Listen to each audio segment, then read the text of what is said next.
It had been a few weeks since Tobi confessed his feelings to Amara in the garden. Since then, something had changed, not just between them, but within them.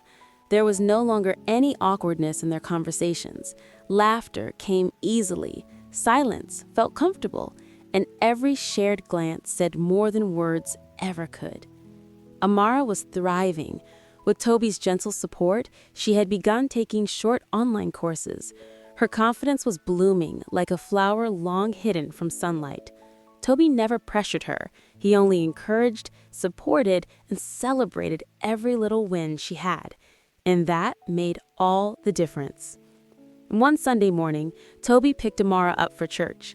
She wore a sky blue dress that danced gently in the breeze, her hair neatly styled with soft curls that framed her smiling face.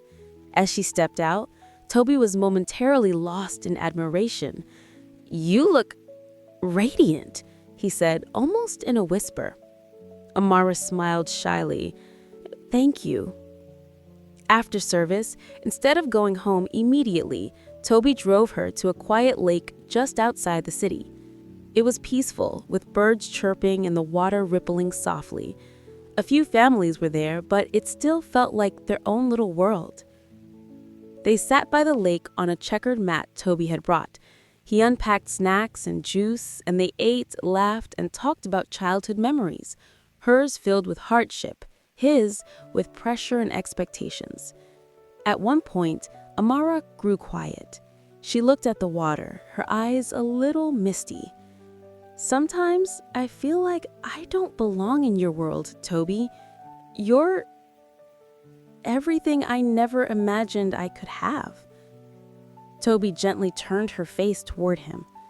"Amara, you belong in any world you choose, and I want you in mine, not because of what you've been through, but because of who you are." There was a long pause. Then she leaned her head against his shoulder, and they watched the lake in silence. It was the kind of moment you never wanted to end. Soft, safe, real. As the sun dipped below the trees, casting golden light over the water, Tobi whispered, "You don't have to be perfect to be loved. You just have to be true. And you, Amara, you are." Amara closed her eyes, a single tear sliding down her cheek, not from pain, but from healing.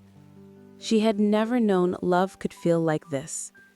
And in that stillness, with hearts finally at peace, the bond between them deepened, quietly, beautifully, and forever.